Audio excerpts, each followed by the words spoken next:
Mike, what's up, man? How are you? I'm doing great. Finally. Yeah, we had a couple of couple technical issues, but we're through it, and you sound great. You sound great. So thank you for taking the time today. I really appreciate it. I appreciate you being patient with me. No, awesome. So was really excited to get together and talk. Kind of started a podcast like 3-4 years ago. Did a couple episodes, and then took a break for 3 or 4 years, and now we're back. And you were on my short list. I really wanted to get together with you and talk a bit about your record label, Coffin Curse Records, and the Knoxville scene, and maybe have just a little bit of a record label therapy session was kind of what I was going to title the whole segment. Thanks for the time, and really excited to chat with you. Oh, I appreciate you having me on. I'm really happy to do it. I have been following you for a while, so I am stoked to be a part of this. Yeah, no, awesome. So, kind of give me a rundown. Tell us a little bit about Coffin Curse. I know you're based out of Knoxville, Tennessee. Give me an overview of the label, kind of why'd you start the label, so on and so forth. Okay. I'm a long-winded person, so I'm going to try to not be super long-winded. No, go for it. Go But for it. the little so when I was around 20 or 21 years old, I started a label. I'm from West Virginia. I moved to Knoxville when I was 32, so back in 2012. And around 2000, 2001, I was in a band that didn't have any label representation. And, back in the early 2000s, it was almost like uh, a deal breaker if a band that was touring didn't have label representation. Yeah. So a band I had been in was on a label, and just a small indie label. And my buddy, he said, "Why don't you just start your own label, dude? You know how to do it. You've been watching me do it for 3 years." So I said, "Man, you're right." And I just started my own label. It was called Radio 8 Radio Records. I ran that for about 7 years. My claim to fame for that label, I put out probably like 16 records. Wow. And Yeah. my claim to fame is that I put out a record for Hawthorne Heights before they signed to Victory. Oh shit. So that was the that was the biggest thing we did. But then ran into some money issues around 2007 and had an opportunity. There was a small label that wanted to buy the rights to a couple releases I had done, and had the opportunity to sell, those releases. But it was a sketchy deal, and I ended up selling those records. But in turn, I sold my label, and the guy that bought it, he basically just bought it to put it out of business. So he took it over and then just shut it down and re-released the two records he wanted. He only ended up re-releasing one because one of the bands was just like not interested at all having anything to do with him. So the dude paid me like $10,000, took my label, shut it down, released the record, and then a year later he shut down. And by that Karma point, I was sucks, so right? disenfranchised that no doubt. By that point, I was so disenfranchised. I have never not been in a band since I was 19, so I've always been in bands. But I shied away from doing the label thing for about a decade. And then fast forward to 2018, I'm living in Knoxville. I've just started a punk band called Reckless Threat with another friend of mine. And I thought to myself, this band, at the time, myself and the other dude who started the band, Ryan, we were really serious. We're 38 years old. We're both the same age, and we really want to give this a chance at this point in our lives. We want to do this, serious.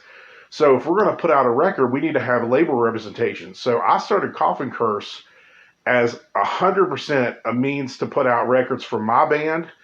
And I thought I wouldn't do anything else, just records for Reckless Threat. And I would put out a comp here and there just to help local bands in Knoxville.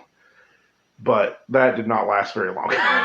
Within 6 months, I already had around three or four bands. And in the first year, I released 50, between comps and singles, I released 50 records in a year. Wow. So you were Only stressed. two of those were my band. So you were stressed, is what you're telling me. Yeah.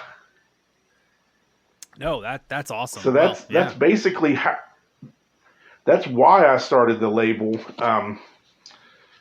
I, it was never intended to be anything more than a hobby and something to make my band look more legitimate than we were.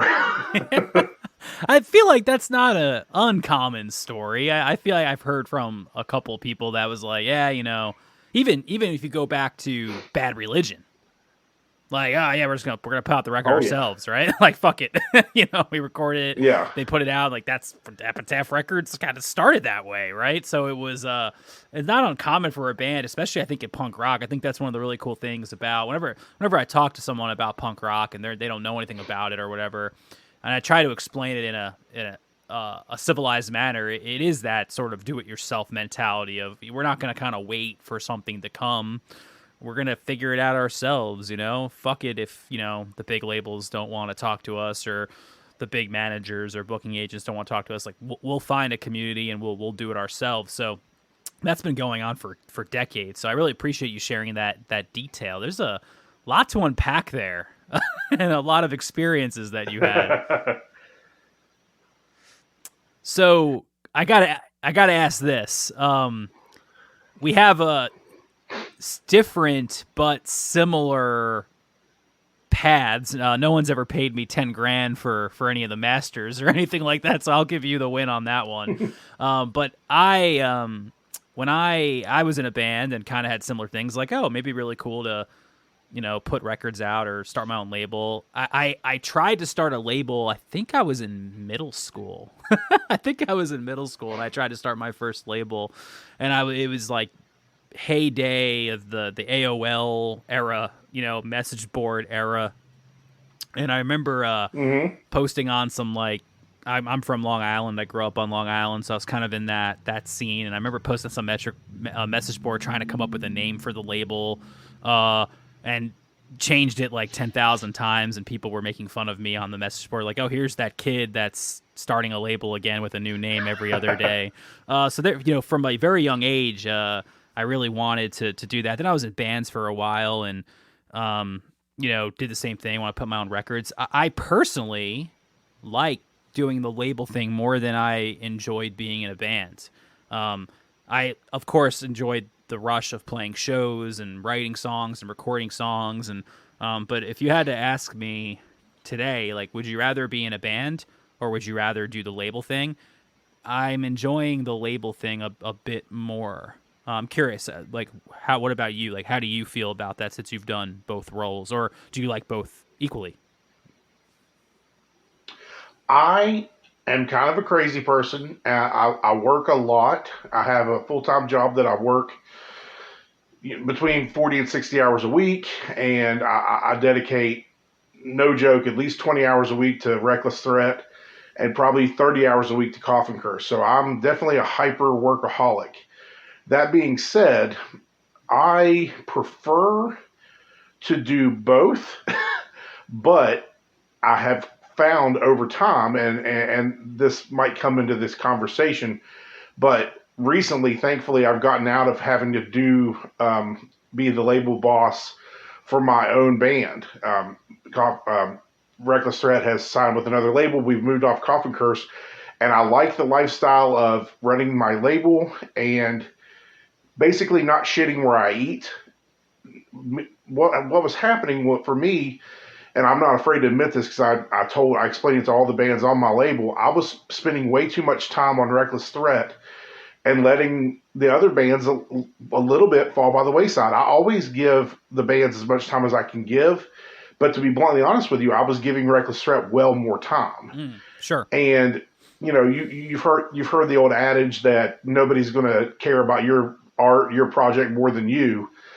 But at the same time, when you have a roster like you're in the same boat. You've got some bands. I've got some bands. When you've got other bands that aren't getting the same attention as your own band, it's not great. And in the almost 2 months since we left my label to join with another label, I feel this weight completely lifted off my shoulders where I can focus all of my attention the hours that I put towards Coffin Curse is all to other people's passion projects, and that makes me feel so much better, so much more rewarding than spending all this time fucking around with my own band. Because though I still do shit for my own band, I don't feel responsible for as much things as I was before, and that's very refreshing. So I know that's a long-winded answer, but I definitely enjoy being in a band. But I enjoy being in a band that has someone to kind of manage other aspects of the band that I was having to do wholly myself. No, that makes a lot of sense. When you were kind of walking through that, where it connected to me was thinking about my time as a producer. And I produce a lot of the records, or most of the records that come out on the label. I have my studio here in Atlanta, and that's been as I'm sure you could imagine, a huge economic benefit to be able to make the product yourself too. Oh yeah, Or at least have the bands trust me enough to do it. I guess I'm also lucky for that, from that perspective. But when I was producing my own band, or just solely recording my own band, whether it was because it was simple or cheaper, obviously, or easier, or didn't cost anything, right? It's like, oh, I have my own place already, let's do this. I really regret that. I regret not letting someone else in outside of the band to kind of take the reins with that. And it was never a control issue. It wasn't like, oh, I must do this or something like that. It was typically budget related or time related. It was just simple, like, oh, Peter's got a studio, let's go do that, or something like that. So I do wish we didn't do that. So I could see what you mean by, hey, I love the label, I love being in a band, but having that space where there's another team or another individuals that can kind of handle some of that label stuff, so you can enjoy being in the band and enjoy working with your own label with other bands.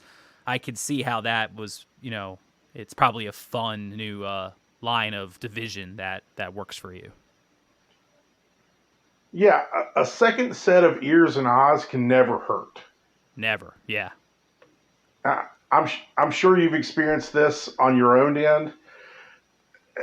I've had experiences where something to me is the greatest idea ever, and then my band members, who I cherish both the guys in my band till the end of the earth, but sometimes, because you're when you're in a band, you're a family, and and a lot of times I think band members kind of grow to understand each other in a way that is almost like you're one hand operating this steering wheel together. And sometimes you'll have an idea, be it for a cover design or a part in a song. You can have an idea that the band members will be like, you know what, Mike, your ideas are usually good. That's great. Let's go with that idea. And then, when you have another set of ears and eyes to say, that idea kind of fucking sucks, you don't realize until you have that other set of ears and eyes. And I've noticed, as on my end, I'll have a band that'll submit some idea to me that they want to use for a cover for something, I'm not going to out the band, but I was working on a record that's going to be dropping here soon, and I was given a cover art idea, and I told the guy from the band that had the idea. It wasn't designed, it was just an idea, it was a thought. And I said, listen, man, I'm going to throw you a couple other ways in my mind that would make it a little bit better. But let's go ahead. You have your friend draw them up. Let's go ahead and have him draw up all three ways. And his buddy, who's an artist who does all this stuff for the band for free, drew up three different covers. And the singer of the band, who had the idea, he was like, "Man, your two ideas are cool. My idea is fucking awful. It looks ridiculous." And I was just like, man, sometimes you just need that outside influence to kind of talk you off the ledge.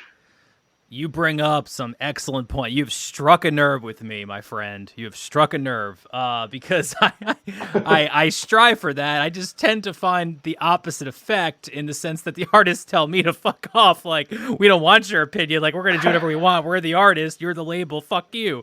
So I'm chuckling here while you're saying that, because I'm like, man, that sounds nice to have a band that actually wants to collaborate with you. Nah, I'm just kidding. But no, you're so right. And whether when I'm producing a record, or even if it's I'm putting out a record that I haven't produced or really done anything from that perspective, the audio perspective from, it is important to bring options to the table. When I'm producing a record specifically, I tend to ask for options A, B, and C when it comes to a chorus or a verse. Like, hey, cut that in half, or let's try this, or that. I don't think that melody in the chorus is really that strong. I think you should try a different one, like write another chorus.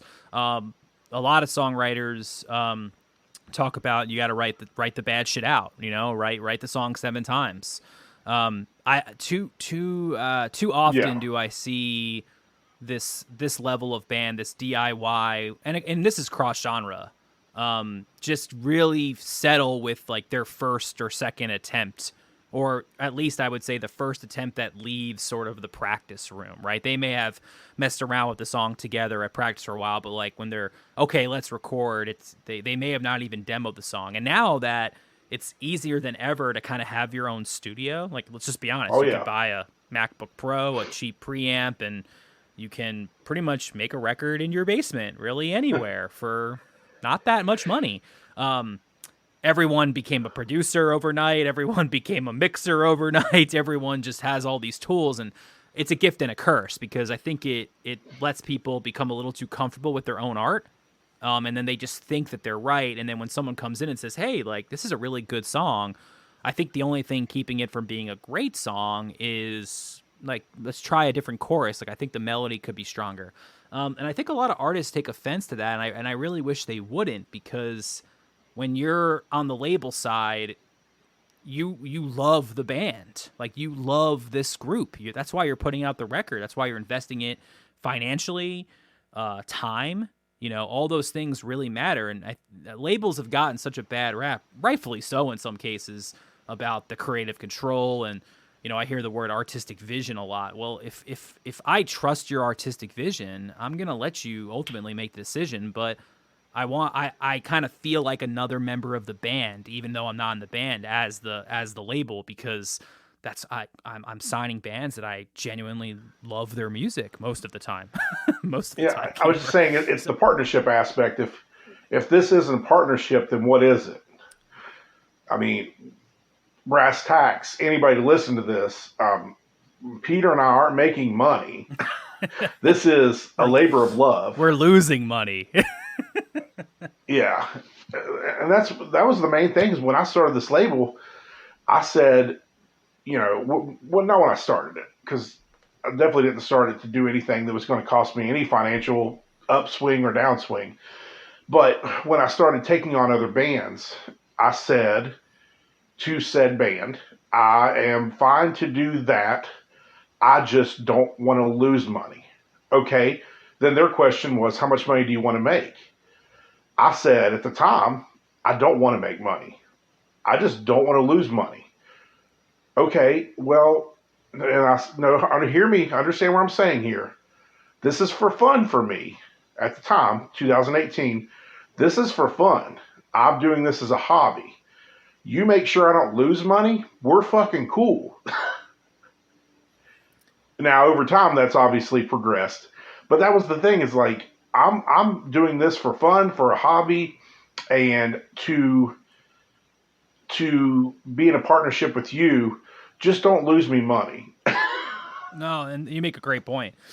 And I've had the same conversation with bands. It's like, I love the optimism that a band has. I love being able to hand them their record, whether it's the mixes, their vinyl, cassette, a CD, seeing their eyes light up when they see that physical product, seeing the pre-save link go live. I'm not a huge fan of pre-saves, but you get what I'm saying. Like when the link goes live, or the Bandcamp thing goes live.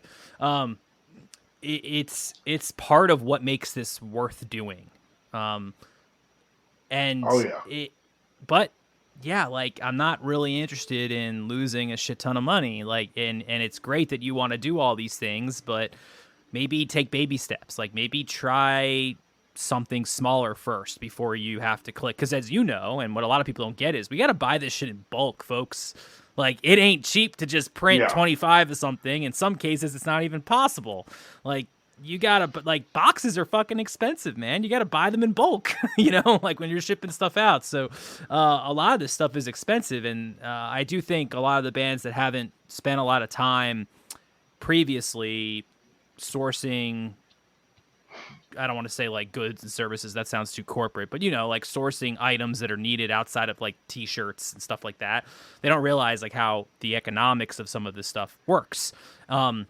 So it's I love the passion of like, I want to do this, I want this, I want this, I want this. I'm like, yeah, but can you actually like sell those? Like there's so much about still wanting to grow your band that will get to that point. And that's why I respect like what you're doing, and I respect this. And it's not just us, there's other labels like us too that are really trying to be more than just a social media play or this. Like it's more than just, okay, cool, send me your record, I'll put it up, and we'll promote it once in a Yeah. while through a story. It's more than that. There's plenty of those labels too, but I don't have Pure Noise money to just say, hey, here's 20 grand, see what happens. Who cares if we lose it? Because we got Yeah. 5 other bands that are going to make us that back.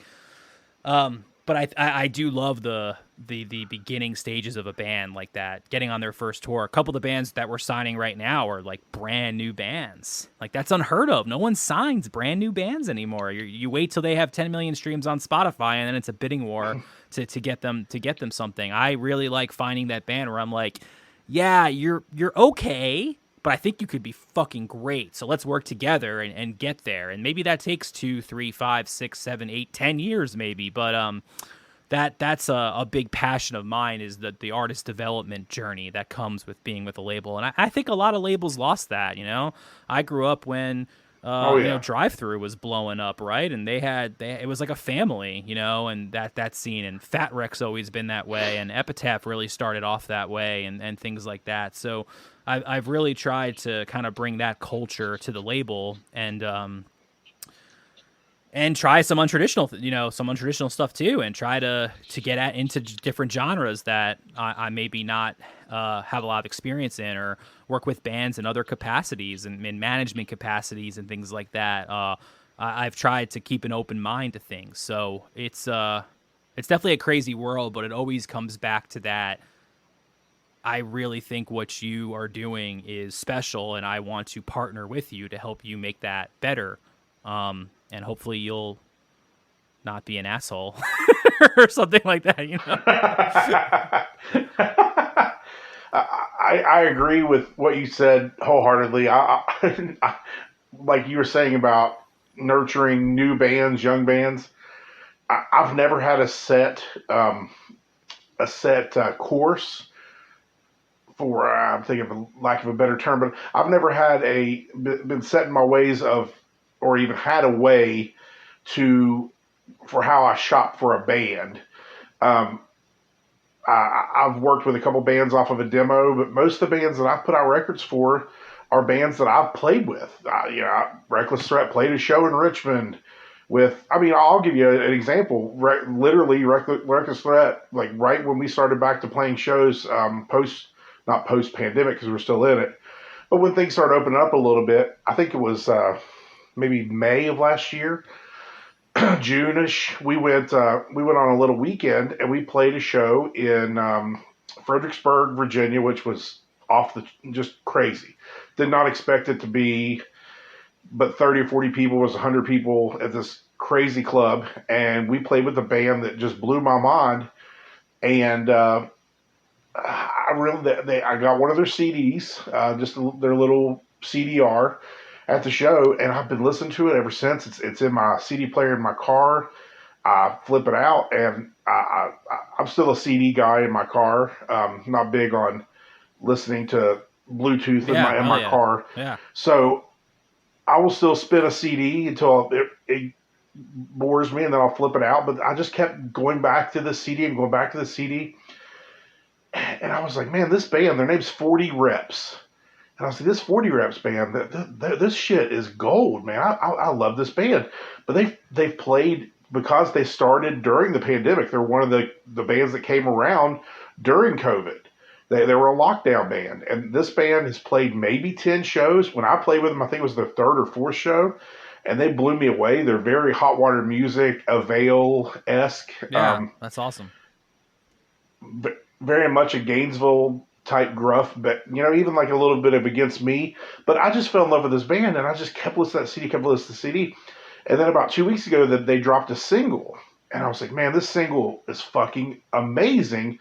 I'm just going to reach out to them and see if I can put this out on a limited edition um, split with another band that I'm hyped on, and just do 100 units of 7 inches. And I know it'll be a while before we get them in, but who cares? Nobody knows who they are right now. They don't have huge aspirations to do anything. But I agreed to do this, the 7 inch with them and another band. And then I realized, I was like, holy shit, they've got like 98 followers on Facebook.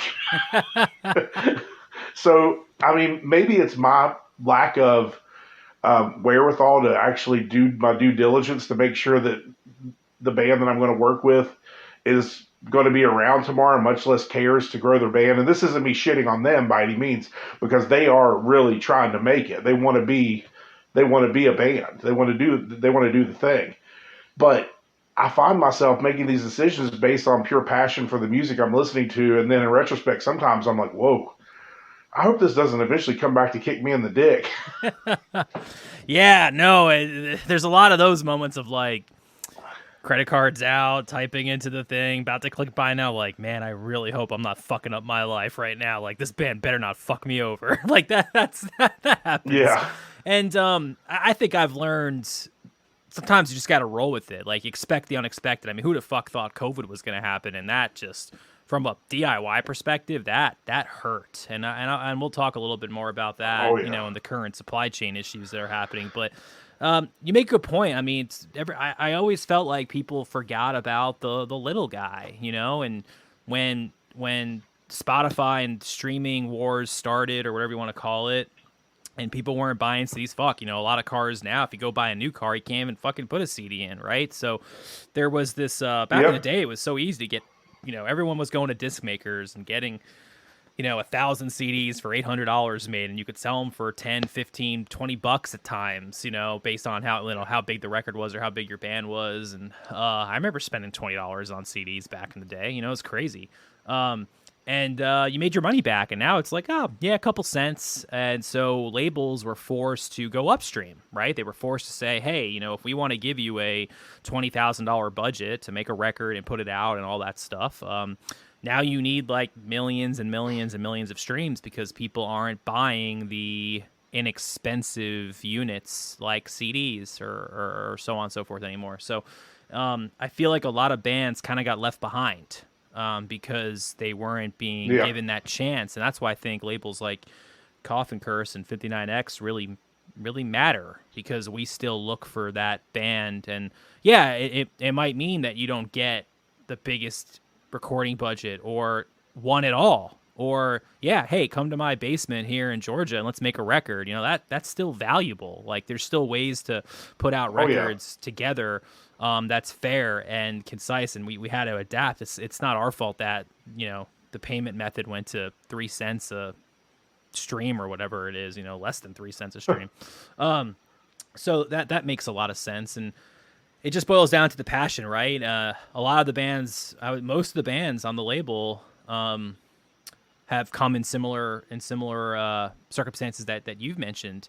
The first band that we signed, that kind of was the start of the label, the Carolyn. I was introduced to Andrew from the Carolyn from Cragen, who's also in 2 bands on the label, and I used to be in a band with Cragen several years ago.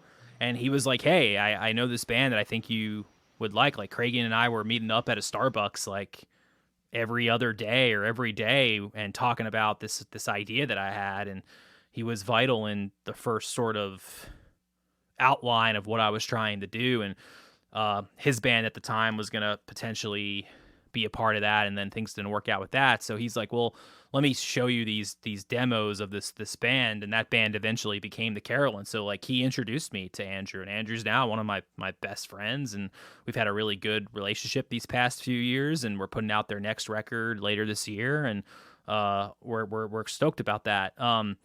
From there, most of the bands came from referrals or bands that I played shows with or went to a show and saw a band.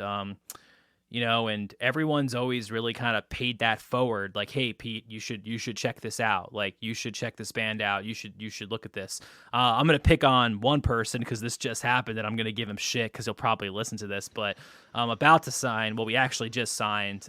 We just haven't announced it yet. A new band here in Atlanta that we're really excited on. And one of our bands told me about them. Like, I actually didn't know about them. They were like, hey, have you heard this? It's down by you. They're from Atlanta. You should check this out. And he was really passionate about it. And he sent me things before. I've known him a really, really long time. So he sent me things before and I'm like, yeah, it was all right or whatever. But this time when he sent me this, in just his like text message, I could see that this was different from his perspective. He was more excited about this than usual. It wasn't just a, hey, you should check this out. Like, for fucking 3 days, he was like, did you listen to this yet? Like, he was following up with me, like, what's going on? And I ended up signing them. Like, it ended up working out, and I'm really excited about that band. But then, like, he was being a smart ass, but then he's like, so, where's my signing fee or something? Like, where's my signing bonus? And I'm like, fuck you, signing bonus. I put your shitty fucking records out on this label too. Like, that's the point. Like, we're all in this together. I'm like, yeah, if they blow up and make me a shit ton of money. Yeah, he just kind of came off like he wanted something in return for like being a friend. And I'm like, fuck you, dude. So I'm just giving him shit. I love you, Brian. There's no executive producer credits for you today, man. bro. Yeah, go hustle. Go sell me some records, But it's that part of the community matters. And I think it's important, and part of the reason I wanted to start this podcast again and reach out to folks like you is I think we need to have each other's backs too. It's not a competition. It's not who's putting out better records or this or that. Like, you might come across a band that just doesn't make sense for you, but you're like, hey, you should talk to Peter, or vice versa. There might be a band that doesn't make sense for me, but I'm like, hey, Mike at Coffin Curse could really do something for you. And I think we need to have a more united front on this DIY sort of boutique label stage, because it's hard. It's really fucking hard,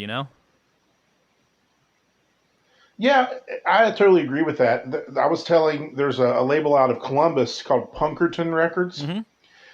And I was talking to the owner of Punkerton the other day, and we were talking on Messenger, and he was talking about how he wishes that because I made that Spotify playlist with your label, my label, and a bunch of other labels.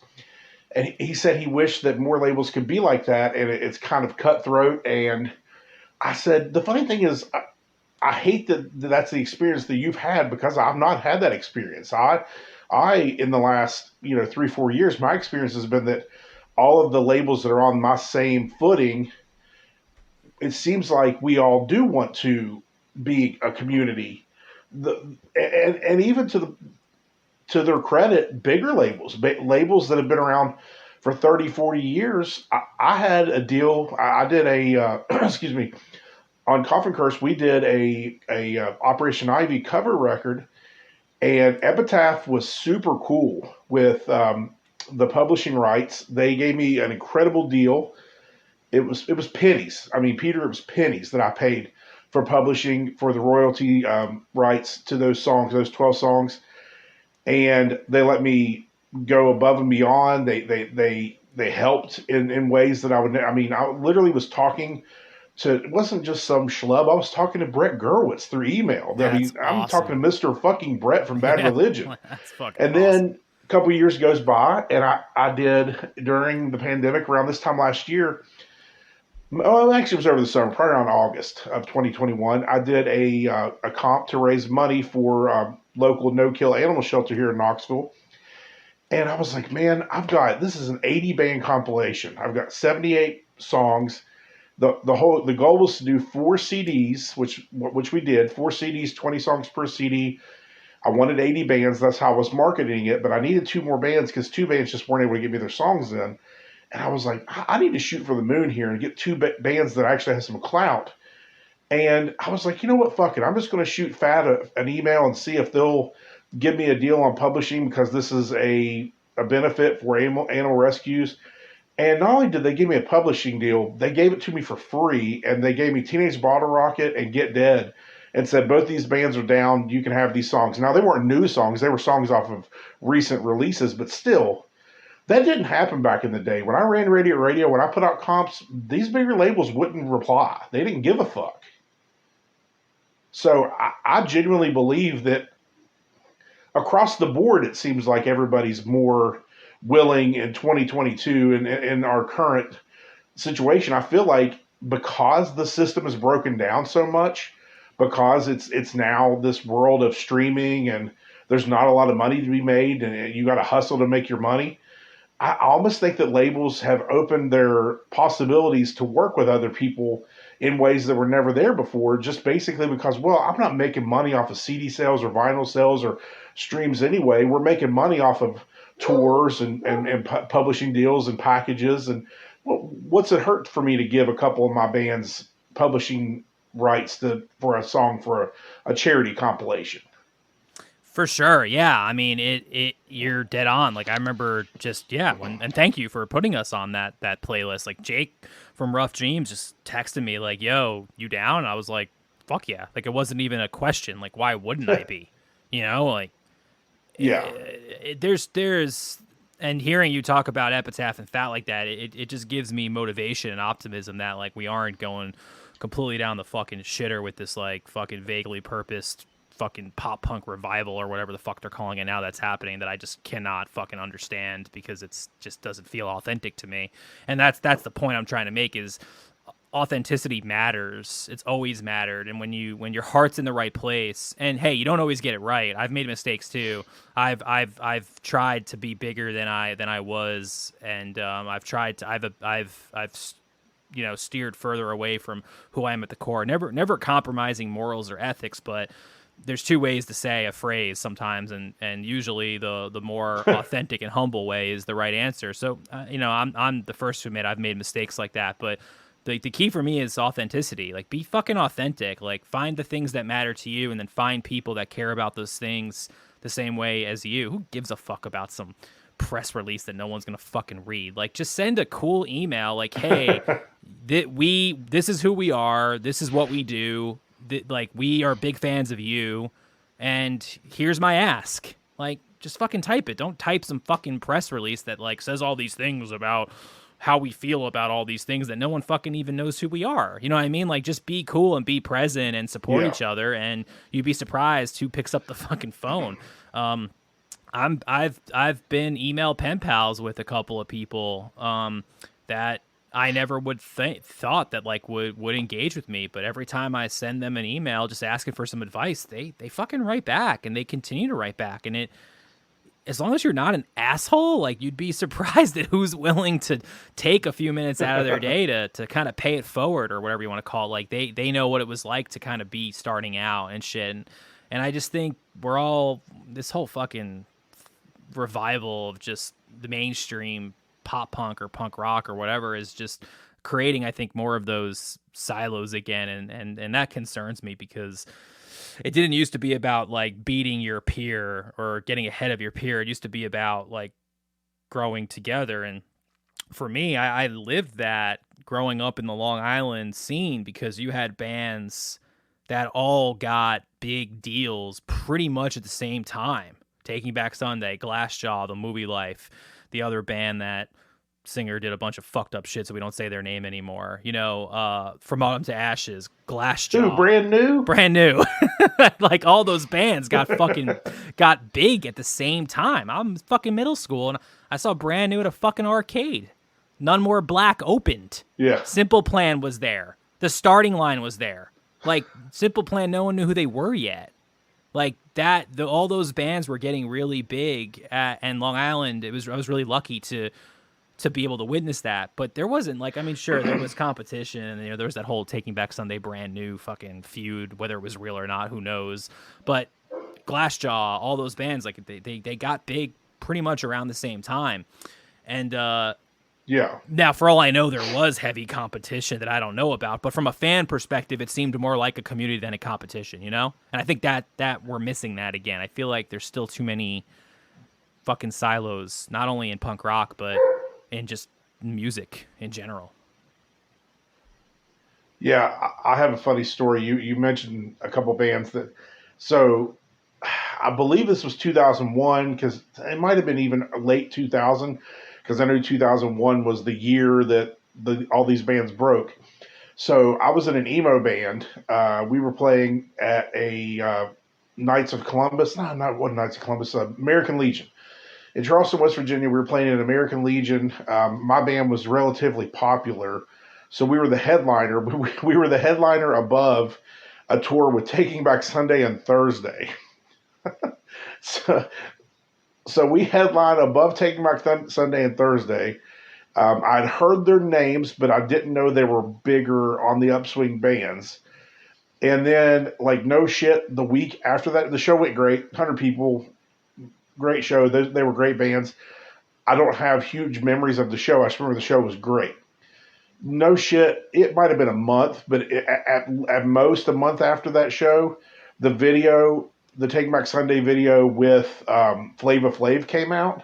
Yeah. And I was like, Jesus fucking Christ. I just played with that band like a month, 30 days ago, and nobody knew who the fuck they were. People knew who Thursday was, but no one at that show knew who Taking Back Sunday was.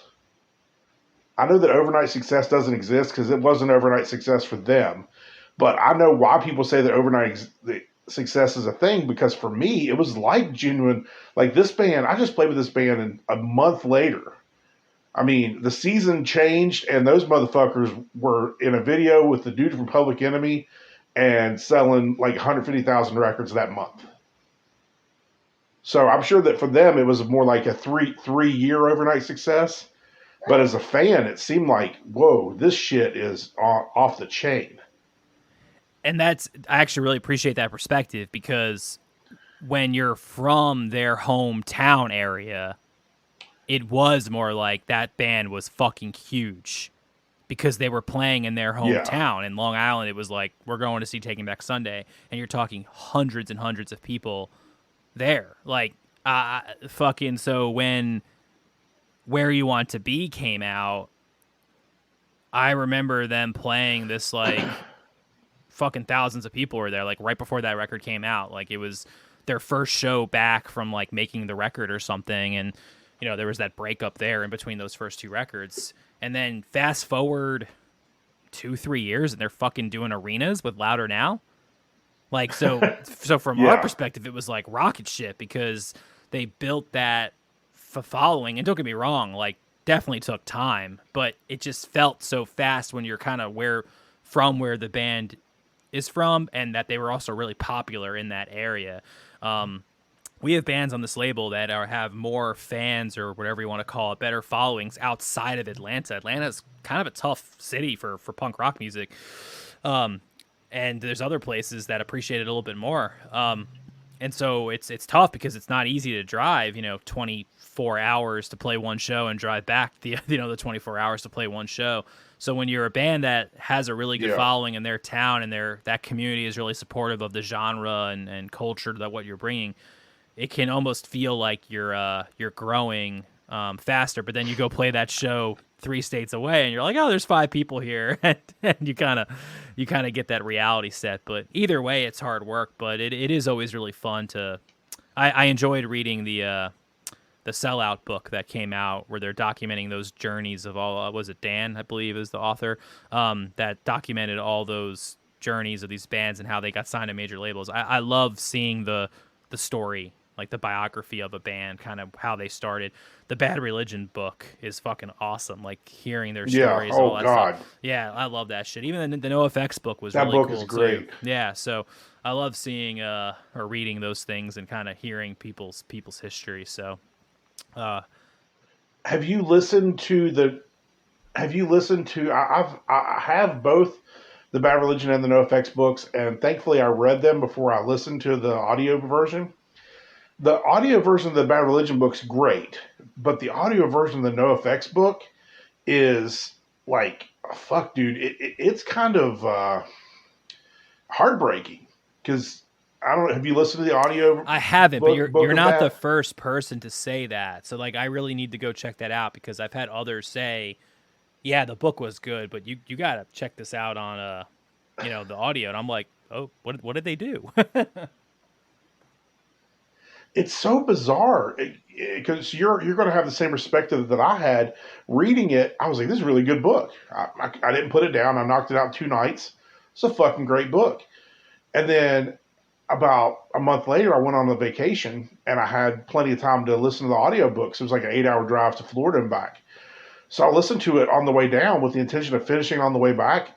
First day on the beach, I finished it because I was like, holy shit, this is, it was, I mean, it was like to take a story and read it into a microphone and not change a word, but somehow make it more than a book and make it honestly like heartbreaking and different. I was like, holy shit, I don't know what they did, but there was some special sauce put into that recording session. Yeah, I think I really appreciate those types of, I guess, pieces of work you would call, right? And when you get to hear it from the source as much as possible, I think that matters because when you're reading something, you're hearing your own head kind of read this back and you're taking it. But when you listen to somebody, you kind of, even if they're saying the same thing that you're reading, the tone of their voice, how they say it, that matters. Like it could bring a different feeling on, right? That's why I struggle with watching a movie and then reading the book. I prefer to read the book first and then watch the movie. Even like in more trivial things, like I'm not a huge fan of the Harry Potter movies, but I did like the books growing up and reading them, and I think the books are way better. And I think they fucked up all the movies and made them way too like PG, or whatever. So even Fight Club, I watched the movie first and I read the book and I'm like, fuck, like I'm just thinking about Ed Norton and Brad Pitt, and you kind of have to separate that. And I felt like I didn't enjoy the book as much because I saw the movie first. So when that comes out, when something comes out now that I know is a book and I haven't read the book, I try to read the book before the movie just so that's just me. I'm fucking weird, man. No, I'm the same way. I will, excuse me, I'll definitely, in most scenarios, if I can't just completely avoid the audio version or the movie altogether, I'll just put it in the back burner and not even get at it because I really need to have that written version in my head first. Yeah, no, and sometimes it's cool because the written piece will be something like Walking Dead for example. The show at first, I was like, you know what, this is nothing like the graphic novels, but it's good. And then as time went on, I was like, man, this show is shit. I mean, that's just my opinion. I'm not sitting here and saying that my opinions. I'm sure people are listening to this and be like, "Fuck that guy, Walking Dead's great." But like those graphic novels are perfect, and the show is far from perfect, and just straight deviates so far from the path. It's just like, man, they were really not cutting to the core on this one. Yeah, it's interesting. I haven't seen all of Walking Dead, and I'm not familiar with the graphic novels. So I you're not the first person that said that to me either, but I try to kind of relate it to other things in a different scenario, but maybe the sort of same essence of what I'm trying to get to. Covers can be really tough too, right? Like when you hear a song in its original format for so long and then you see another band come in and try to do it, you're like, sometimes you really like it and sometimes you really don't like it, depending on how you feel about the original. Converting art is fucking hard, man. Like it really is hard, whether it's a cover, whether it's taking a story. And I think part of the reason is because every artist in theory is creative in their own way and has their own sort of creative vision on how to bring something to life. And this ties back to labels too, because ultimately it's a label's job to sell a record, to bring that record, not to sound too corporate, but like to market it and promote it and get people to listen to it. And, bands will send me records and like, I might have an opinion about what the single is and they're like, fuck you, that's not a single. Or like, I think this should be the first song on the record because it fucking slays. And I still listen to records. I listen to vinyl. Like I like putting records on from start to finish, even in the streaming age. So like sequencing, fucking matters to me. And some people are like, oh no, that's not my vision. And I'm like, oh, okay, like what is your vision then? And there's this constant debate back and forth of like, what is the right, how do we convert what we're trying to, or I guess what I'm saying is like, how do you convert what you're feeling into something that can be scaled so other people might feel the same way or might relate to it in the same way that you see it. And I think that's tough for movies, that's tough for records, that's tough for TV shows, it's tough for all the above. So art is fucking hard. And I think that's also kind of what keeps it interesting and why I think it's also very timeless, because you could get different creative visions over a period of time. Like, look how music has changed. Even look how punk rock has changed from the 70s, 80s through, the current state of it. Yeah, 100%. You hit the nail on the head. I've had, there's a band on my label, there's a band on Coffin Curse, that the guy, they're called the Downstrokes, and other than the drummer, all of the guys in the band are in their early 50s. They're a great band, and they are 100% a punk rock band. But they're a punk rock band in the essence that they sound like, not the Ramones, but they sound like the Spirit of 77 punk rock bands. Now, I promote them as a punk rock band. The Downstrokes, punk rock band. I can't tell you how many reviews of their album that I put out, and just conversations that I've had in person, promoters, because my band's played a few shows on the road with that band.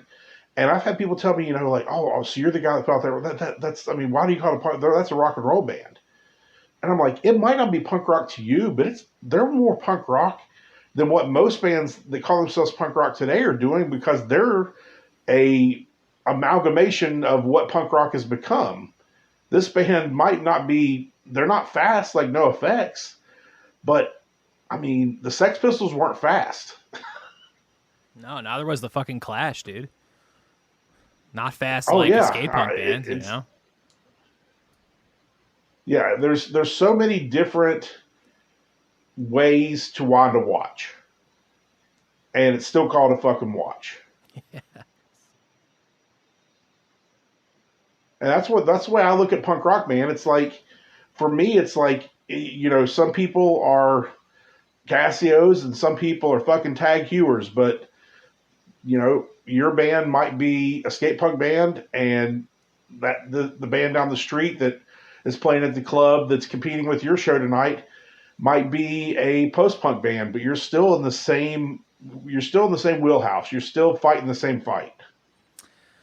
You're right. I agree with you. I've even gone as far to say that I don't view punk rock as much as a genre of music as it is as a cultural element.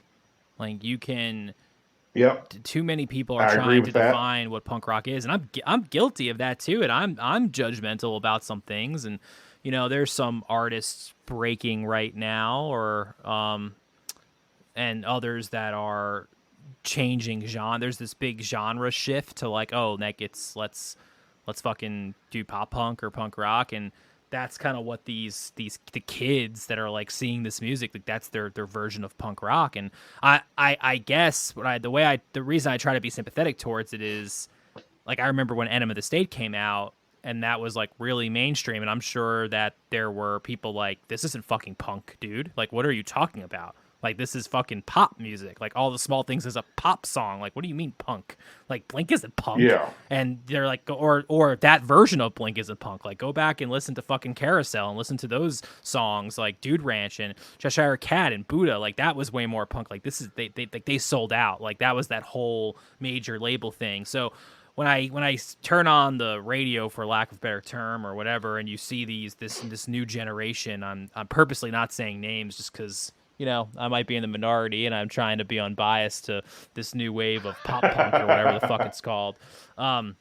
It makes me very like, fuck, but then I try to remind myself, like, who am I to define the word? Who am I to say what's punk and what's not? Because that was what was always cool about punk, in my opinion. And that's what attracted me at a young age to that genre of music. Same thing with hardcore, and metal was a little bit more, I think, defined, but hardcore music, post-hardcore music, it and it kind of existed in a lot of different realms. You could go to a punk show and there'd be a post-hardcore band playing as well in certain areas, especially on Long Island. You know, that emo Long Island tri-state area phase bled into a lot of punk things. But like, yeah, people were like, Taking Back Sunday, are you kidding me? Like, they're playing with Rancid at Warped Tour. Like, what the fuck is that? Like, I heard those conversations too. But I always felt like, actually, one example I can use, Good Charlotte, Young and the Hopeless, that record. I think it was that record. I'm starting to forget a lot of shit, and it fucking scares me, dude. As I get older, it scares me. I'm pretty sure it was that record. In the CD liner notes, Benji, I believe it was Benji. That's his name, right? Benji. God, it's been so long. Benji. Yeah. He wrote like a short statement, almost like a short essay in the liner notes, and he referenced, like, he's talking a little bit about what I was talking about, like, what, like, people tell me, like, I'm not punk, or I don't want to quote it because I don't remember it, but there was some monologue-esque type piece where he's talking about punk rock and what is punk rock and what is not punk rock. And I think it was because a lot of people were saying that they weren't punk rock, but like he was in love with Rancid, like he was in love with those bands. They just played their version of what they were doing at the time, which now we would reflect on Good Charlotte was a pop punk band starting out. It was very aligned with pop, more on the poppier side of punk, where a lot of those other bands that we grew up loving, like Bad Religion and Face to Face and Rancid and NoFX, were more on the punkier or skate punk side of the genre, not the more poppy side, or the punk rock side, I should say, not the pop side. But does that make him an outcast? Should it have, like, no, like, that was the whole point to me. Like, that really spoke to me. Like, man, it's okay for there to be different variations or different subgenres to the word punk, but being punk rock is more about the culture, the authenticity, the humbleness, the, like, do it yourself attitude versus so specifically what that song sounds like. I don't know, like Tim Armstrong might be like, you don't know what the fuck you're talking about. Like, shut the fuck up, dude. But that's just always how I kind of looked at it. You know, I like Bad Religion, I like Rancid, I like NoFX, but I also really like Newfound Glory, you know, and when those bands came out, and that version of pop punk in the early 2000s, and then like Sum 41, they were like a fucking turned into a metal band. Like, they kind of blended the heavy stuff with the more punk stuff. Like, that's what was so cool about the fusion of that era, where you had your traditional punk bands. Some people be like, the Clash ain't fucking punk. Joe Strummer is like the most fucking punk thing to me. I thought that, like, that was like the most punk thing you could do, was be like the Clash. And some people would say, I can't believe you're saying those words. Like, check out this band or this. So there's a lot of variations, and I think that made it more of a community, and that's what was so attractive to me. And I'm absolutely a hypocrite. I've been on the other side where I've lost sight of that, but I feel like now, as I'm approaching my mid-30s, like, I really kind of appreciate that more, and I've kind of really leveled into the authenticity of what that means. And when you're 25 and you don't know what the fuck you're doing, you know, who knows what you're going to say or do, you know?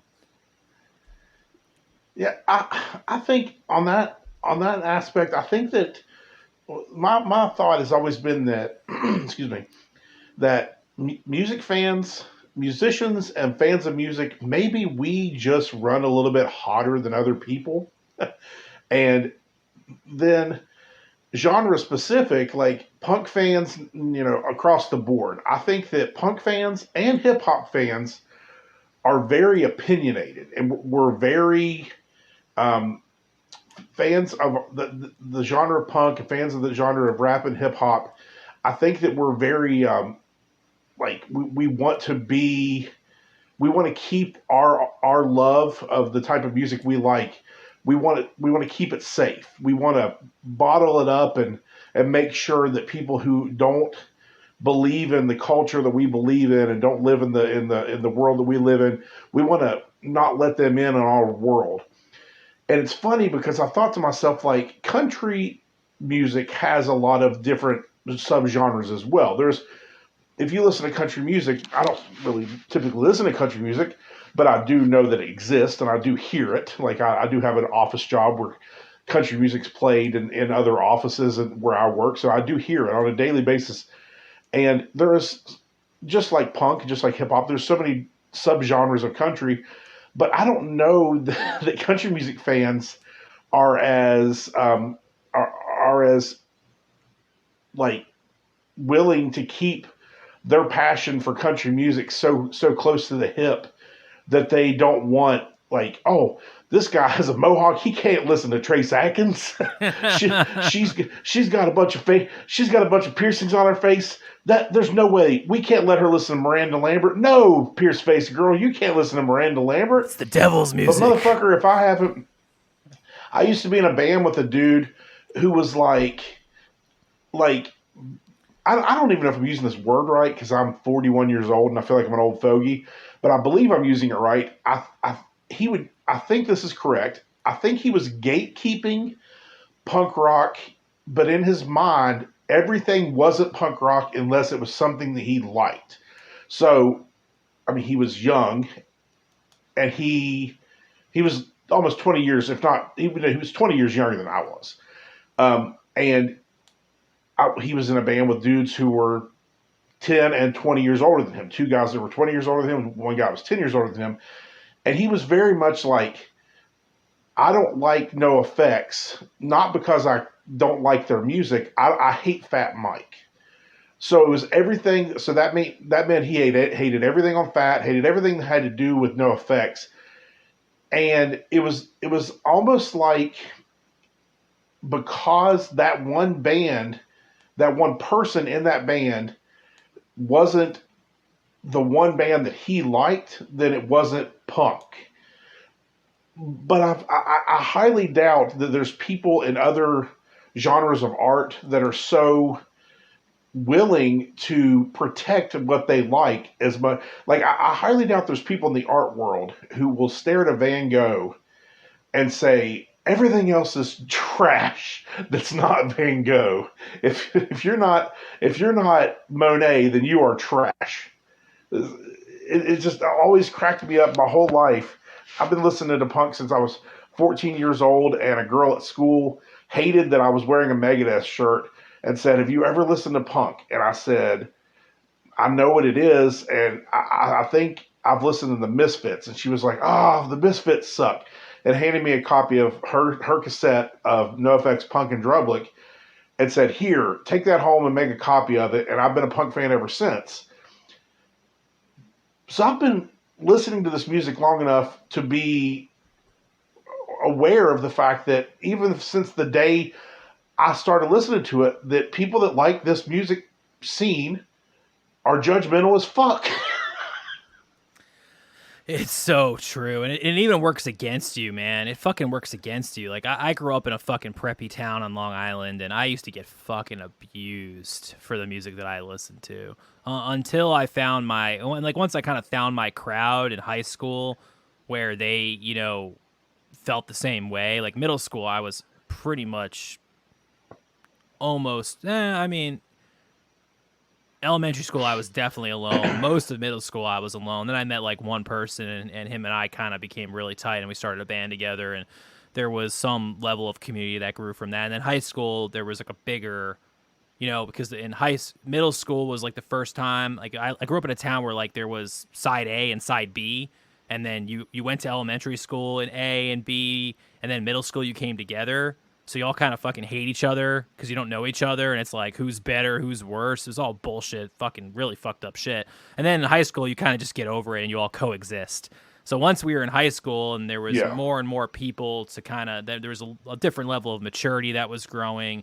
But like even in high school, there were fucking people making fun of me for being into Dropkick Murphys, NoFX, Rancid, even into more of the hardcore metal bands.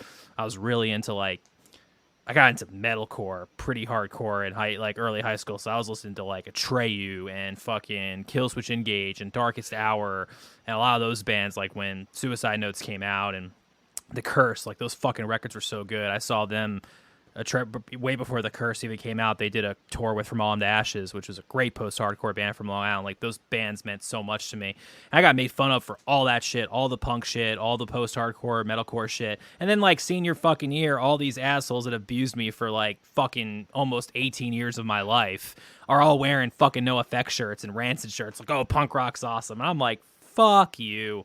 You know, for years you gave me abuse, and now you're fucking walking around listening to Punk and Drublick or, you know, War and Errorism because all of a sudden it's cool to do so. So, I mean, and everyone kind of goes through those experiences, but ultimately, you know, certain things and tastes come and go. Like, I really got into indie rock in college. You know, I started listening to softer, I guess, music, and I was really into this day the band The National. I fucking love that band. They're one of my favorite bands. I listen to their records all the time, and it's the complete opposite of Bad Religion and NoFX, and even Bad Religion. Always had respect for them, but it took a while for them to speak to me, like for me to connect with it on an emotional level. And that's another point to make is never thought the band wasn't good or great. It took certain things in my life for me to kind of get it. Another great example, that was the Gaslight Anthem. I remember when 59 Sound came out, and when I first listened to it, I didn't get it. I'm like, I just don't get this. Like it didn't make sense to me. And I'll give him credit because I was talking shit about him earlier when he asked me for that referral fee. The same person, my friend Brian, he's in a band called Black Suit Youth from New York. He told me, he was like, you're going to get this once you get, I've known Brian since I was 15, 16. He was the best man at my wedding. I've known him more than half my life now. Cause I was interning at a recording studio that his band was recording at and was kind of friends with everyone that worked there. And that's how him and I met. He said to me, like, this is going to make sense to you a little bit later. Like you're still a little young. Like you're not really maybe connecting with what the band is saying at the time. And he was right, because fast forward like a few years when Handwritten came out and I was a bit more mature, I was like, oh, fuck, like this is the greatest band on the planet. Now I get it. And the Gaslight Anthem became one of my favorite bands. And like some of those records are absolutely in my top 10 favorite records like ever. Two of them in particular that come to mind. So your journey in life can also impact the tastes that you're in, but I felt like punk was always very consistent for me. I still listen to records in the 90s. I still listen to records from the 2000s, and you know what? Like I like New Rancid. Like I still throw on Troublemaker. I still throw on those records. I like those too. So punk rock always kind of remained timeless for me, while other genres may have kind of came and went a little bit. What I love that you said the 90s, and it really spoke to me on something that I've been wanting to say in this conversation. What I love is I've been getting bands introduced to me recently. And the one thing that I will say about my label is I deviated away from I guess morals isn't the right word for it, but I'll use it for this in this context. My moral clause for Coffin Curse, other than don't lose money, was don't put out music that doesn't fit your wheelhouse and what you know. And what my wheelhouse and what I know, though I listen to everything. I listen to hip hop. I listen to metal. I listen to grunge. I listen to it all. I don't listen to a lot of country, but don't dislike it. So I listen to everything, but I told myself early on when I started doing the label more seriously, and by seriously I mean bringing on other artists and things like that, I said I will not put out records that aren't in my wheelhouse. Coffin Curse is a punk, emo, and hardcore label, and that's in that it says that in all of my social media accounts, and I make sure our first ever magazine ad said for the love of the tagline in the magazine ad was for the love of punk and hardcore. So, and I lump emo in with hardcore. And I was very much from the beginning, I do not want to work with bands. Not that I don't like rock and roll. Not that I don't like hip hop. I just want to keep this to be these three genres that I consider all an outlet of punk rock. So I can just call myself across the board Coffin Curse is a punk label. It's an easy question to answer. Hey, if we're going to do an interview that's going to be a 30-second interview for like YouTube, just tell me a little bit about Coffin Curse. I can tell you in 5 seconds we're a punk label.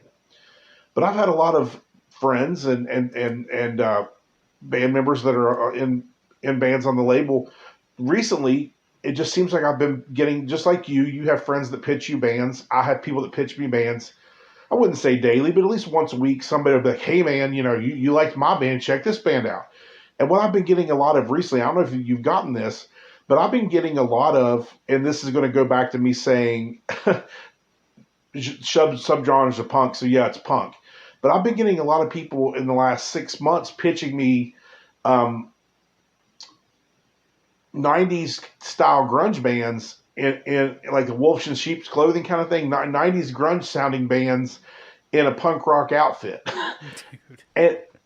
And I started thinking to myself, I was like, there's a lot of bands that are calling themselves punk.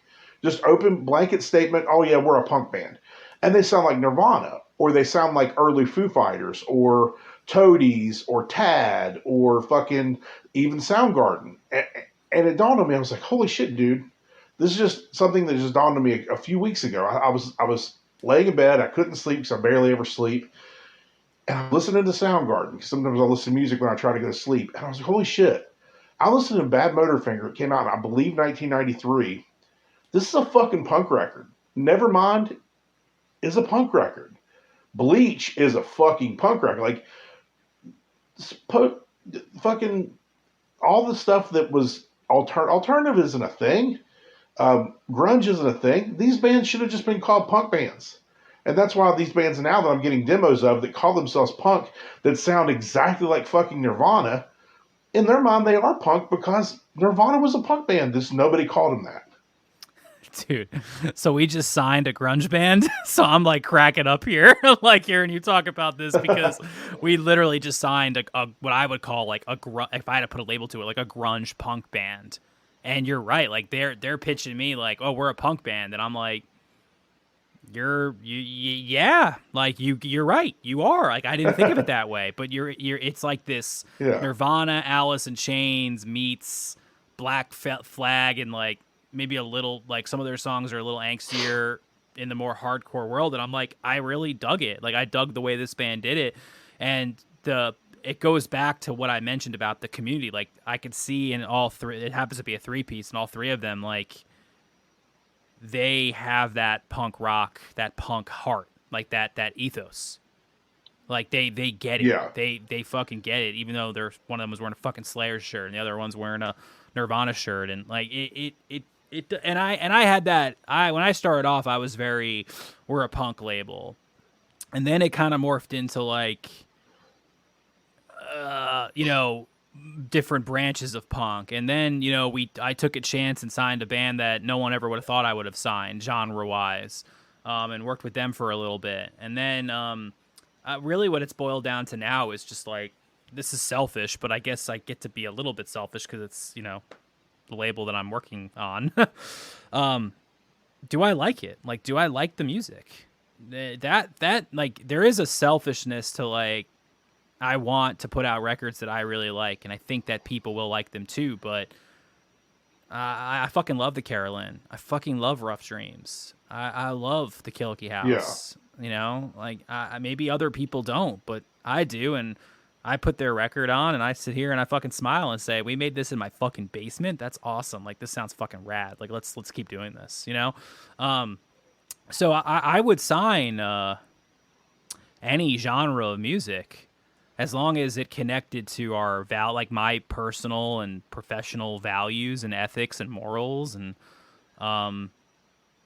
as long as I think the music is something that I can impact in a positive way, whether it's producing or just putting it out and marketing it. So I've tried to move away from like, I have to be a punk label, and I have no issue with that. Like I love punk labels. And we will always have a punk essence to this label and a DIY essence, no matter where the label goes.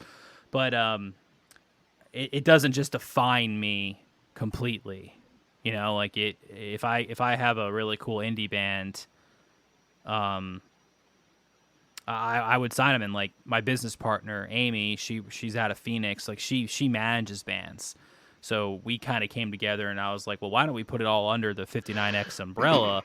But she kind of has her own management agency, and I run the label, and her and I are partners, because there's a lot of similarities to managing, DIY bands and putting out records for DIY bands. So we come across a lot of the same problems and a lot of the same opportunities. It's just a different lens. and she's working with this one band now called Popsicle Stick Airport, and I just heard their new single that's coming out, I think in June. And like this fucking band is really good. Like they're a like it's a pop song. Like this shit should be like, my wife was like, this should be in Netflix romantic comedies, and I'm like, yeah, it's catchy as shit. Like I like it. But I just because it's not punk doesn't mean I can't like it. Like I think the song's fucking awesome. I think the band has tremendous Yeah. potential, and I'm here to help them any way I can. And Amy's doing a great job managing them and getting them some opportunities. And then I'm working on a fucking grunge fucking band right now and putting out their record on cassette and ramping up for that. And we got our own comp coming in. We got Carolyn records that are finally coming in. We're still waiting on the fucking Rough Dreams LPs that took almost a year to get here. We're supposed to get them soon-ish. So I mean, it's Yeah. music is what I'm into. That's what I'm trying to say. I'm into music, and if I like it, let's fucking make a record. One thing that I'm learning here, to be a real podcast host or producer, whatever fake word I'm supposed to use, I'm supposed to have some segments. I'm supposed to have some segments. So I'm closing out each episode with some segments, and then we'll have some music or whatever, all the stuff that I'm legally allowed to play. Kind of fade out the segment. But so what's a bright spot for Coffin Curse that when you reflect on it, it's kind of the moment you go back to when you're like ready to give up. Like you're just fucking bad day, bad month, bad release, whatever. And you like go back to this one moment in your history where you're like, this is why I do it. For me, that could be a couple different moments, but I'll give you the one moment that was really kind of poignant for me and still to this day makes me smile. And I've already mentioned it, waking up at 6 o'clock in the morning with my alarm going off. And, I do what I do every morning. My alarm goes off. I get up, I pick up my phone. If it's plugged into the wall charging, I'll unplug it. I'll go into the bathroom and start my daily ritual. Everybody has their rituals in the morning, and I do what I do. And one of the things that I do is I like to sit on the toilet and it's not even doing bathroom business. I just like to sit on the toilet and check my emails and kind of get a view of what the day is going to be before I get in the shower. And before I even got there, when you pick up your phone, if it's been on silent and you pick it up and you open your screen, at least for my phone, when I open my screen, it'll vibrate if it's on silent to let me know I have notifications. So that morning, it was the night I went to bed and the Boldly Go pre-sales launched at midnight. But I had to be up at 6 a.m., so I waited around and watched about 10 records pre-sale, and I was like, this is cool, man. We're going to sell 20 overnight. This is great. We chose to do a midnight pre-sale. Honestly, I can't even remember the reason why, but I know around 1 a.m. I had to go to bed. I got 5 hours sleep. I'm going to bed. Wake up at 6 a.m., sit on the side of my bed, flip my phone on, and my phone vibrates so violently. I was just like, what the fuck? That I've got crazy notifications. So I let them load. I put it in my pocket. I walk to the bathroom. I go sit on the toilet. I open up my email. The first thing I do every morning, I open my email, and it was just bing, bing, bing, bing, bing, bing, bing, bing, bing, bing, just fucking email after email loading in my app. And it's all PayPal notifications. PayPal, Big Cartel, PayPal. I don't know. I use Big Cartel for my online store. So I will, if a customer buys a product off me, I get 2 notifications. I get 2 emails. I get the PayPal email, or the if they pay with a credit card, I'll get the credit card notification, and I get the email from Big Cartel saying I have a new order. So we had pre-sold 72 records in 6 hours, 6 hours, and so that equated to 144 emails. And if there's ever, to your point, if there's ever a moment where I'm down about, a new release that doesn't sell well, or, I look at my numbers for the month, because I do try to pay attention and keep, track of what is happening. If I look at the numbers for the month and I see that sales were down, or maybe I lost money that month, and I've had months where I didn't sell one thing. Those things happen. And when those things happen, and if I ever get down or depressed or bummed out, I always think back to that day. That's not that day with Boldly Go and that pre-sale. That's not going to be the only time that ever happens for us. It, and I would give you or anybody else listening that's running a small label that advice too. If you ever have a bad day, there's going to be a time. I mean, you and I have too many good bands on our roster, and Rag Girlfriend Records, Punkerton Records, River Monster Records. I could name a ton of record labels that are tiny labels like ours that have so many fucking killer bands on their label that if you ever feel like giving up, just think there's going to be a day where you wake up and you're going to go, holy shit. I discovered this little band out of Fredericksburg, Virginia, playing their third show, and I thought, well, they kind of sound like hot rod music. I really dig them. And then 2 years later, they're fucking signed to Epitaph and they're opening for fucking Bad Religion's farewell tour. And then you're selling 2,000 re-releases of the 7-inch you put out for them 2 years ago because now they're the hot new shit. It's going to happen. If it doesn't happen, then I would be fucking surprised because there's too many good quality artists on our labels for one of us to not have a hit. I appreciate that. Right on. Like I have no words. Right on. That's a great story. that was exactly what I was looking for, man. So thank you. No, that makes a ton of sense. And it's those little things, those little wins that add up that really make this worthwhile. I really appreciate you sharing that. That's fucking awesome. Well, Mike, we've gone on a journey here, man. We've gone on a journey here. We're at this gets edited down and we're at 104 minutes, man. This was really good record label therapy. I appreciate that. Thank you. I had a lot of fun. Coffin Curse Records, Knoxville, Tennessee, coffincurserecords.com. Check them out. Send Mike an email. Let him know. Buy someone from the store.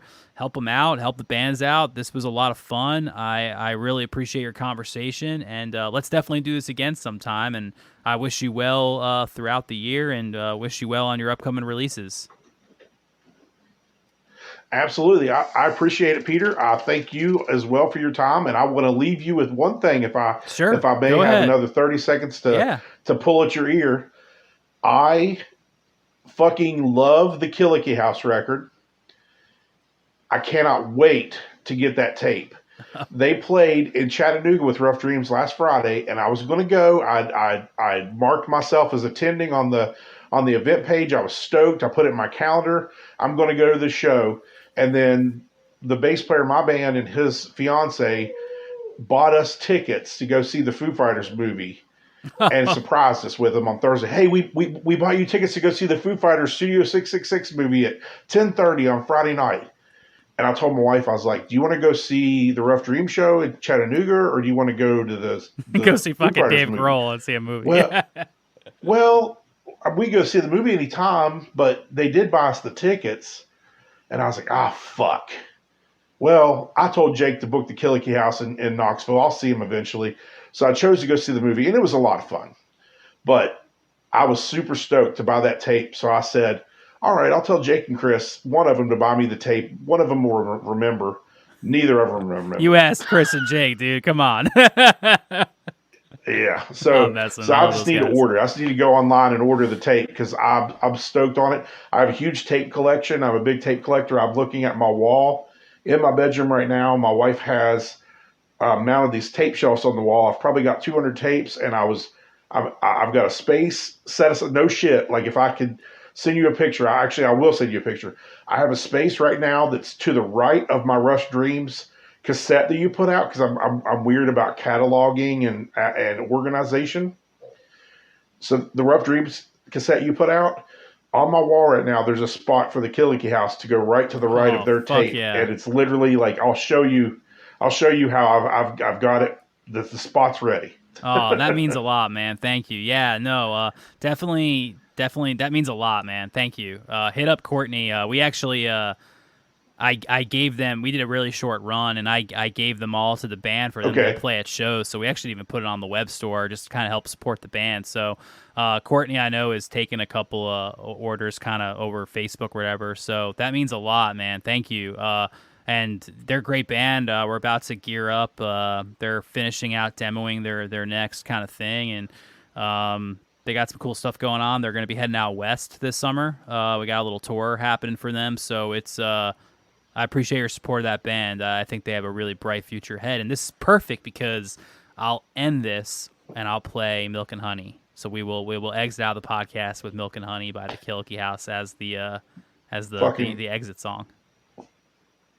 fucking great song, man. Awesome. I fucking love that song. It's so catchy. Her voice, great song. I appreciate it, Mike. Well, thank you. I know Courtney thanks you. Appreciate all that you do for the business, for just the culture. It was great catching up with you, and we'll talk real soon, man. Be safe out there. Yep, I'm gonna leave you with my tagline. Go for it. Oh hell yeah! There you go. Mike, Coffin Curse Records, dude. Thanks so much. Have a good night. You too, Peter. Thanks. Later.